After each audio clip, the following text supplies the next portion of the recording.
Well, the Steelers got to win at least 3 of their final 4, right? You would think it's going to take at least 9 wins to get into playoff position, at least. And in the AFC, I'll be honest, I think it might take 10 wins. That being said, the Steelers would have to win out, and the schedule shapes up Tennessee at home, Kansas City on the road, and then your final 2 are in the division against Cleveland and Baltimore. Let's start with this. Does it make sense that they could somehow win 3 out of these final 4? No, not at all. 2 maybe, but they're not winning. Okay, you look at this football team and what they didn't do in the first half on offense or defense, and then what they didn't do when they needed to make a couple defensive stops at the very end. You tell me that they're going to play 750 football over the past 4 games. I mean, and look at who they have. Tennessee, Kansas City. I mean, those two. Tennessee leads their division. Yeah. Right? Kansas City, after being left for dead after 5 weeks, they're sure pretty good. Cleveland, I don't know how good Cleveland is. I know they won a tight game against Baltimore, and Baltimore had to play a tight game without their quarterback yesterday. Exactly. You mean to tell me that the Steelers are going to win 3 or 4 of those games? I think it's a better proposition that this. If you told me, okay, I'll put it this way.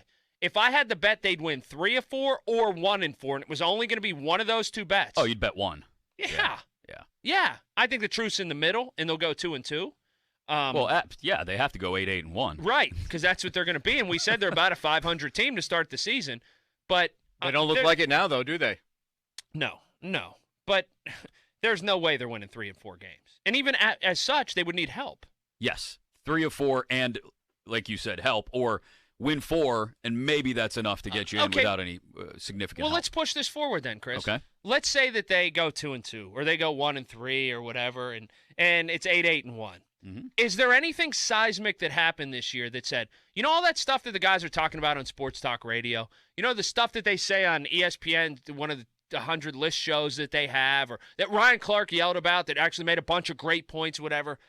Those things now, because Mike Tomlin, he admitted that the former players, it resonates with his team. He did that for the first time last week. Right. Does any of that stuff force a seismic shift or even any kind of shift in the way, 1, the Steelers go about their business, or 2, what the Steelers do going into next year? Like, do they just take a step back and go, or is it just really, Jim, you've been there for a long time, is it just going to be business as usual no matter what? Right, so I can't see it being any different. I mean, now, they'll sacrifice another coordinator. Like, what are we doing here?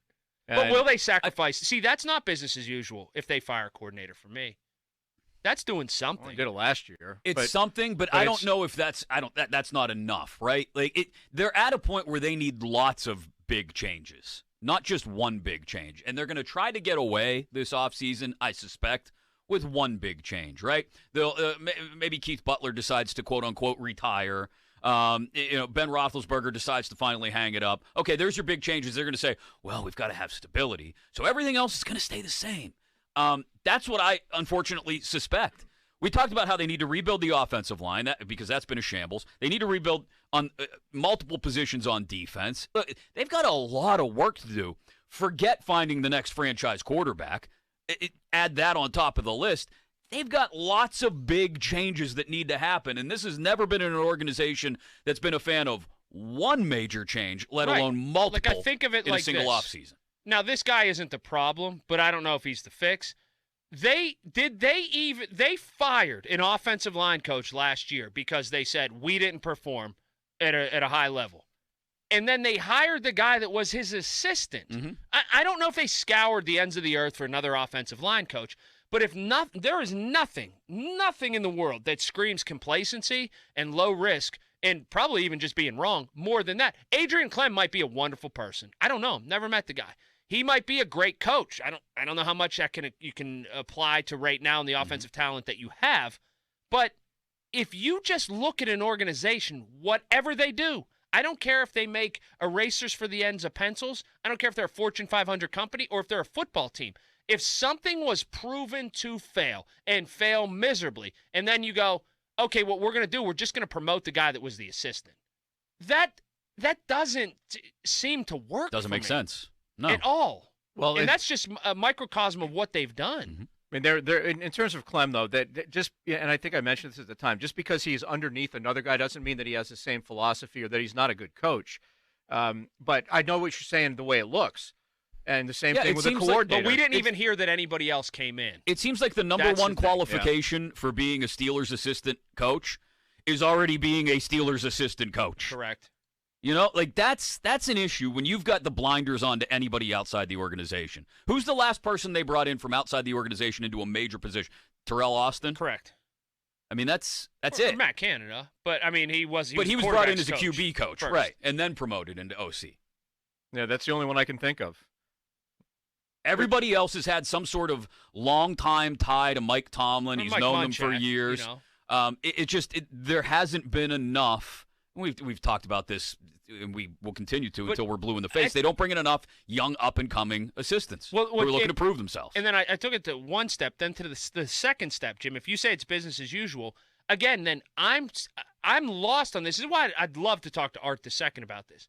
What would it take then if it's a couple years of just floating along? What would it take then to say, all right, maybe we do need to, and I'm not talking about firing Mike Tomlin. I'm against that. But I'm saying coordinators or different things or philosophical change.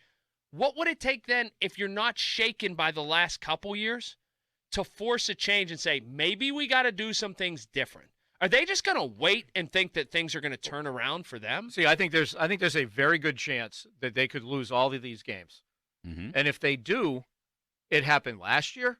It happened the year before that, and I know there was no Ben, but nonetheless, they were in a position 8-5-1, or whatever they were, and they didn't they finished 8-7-1. They were in position the last several years, and then there was a playoff game the year before that was just a disaster. So they have collapsed at the end of the last 3 years, and there's a really good chance it could happen again. And even if they go 1-3, doesn't that still constitute an end of the season collapse? I'm starting to think Kevin Colbert won't be back.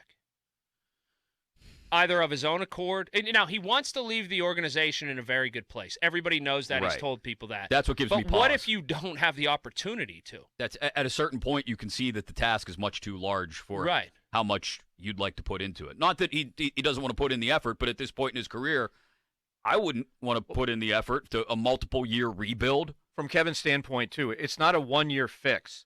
Right. I don't think. I mean, I'd be shocked if it's a one-year fix. It's a build, and if you don't want to call it a rebuild, then they're going to have to reorganize, and they're going to have to start doing things differently. Yeah, you know, that's what and that's why from Kevin's standpoint, it's hey, he's had a great career, he's done plenty, and does he want to? Because it's not just hey, I'll come back for another year. This is like if you're going to come back, you better stick around for 2 or 3. Yeah, because that's how long it's going to take. I think that's a factor in that.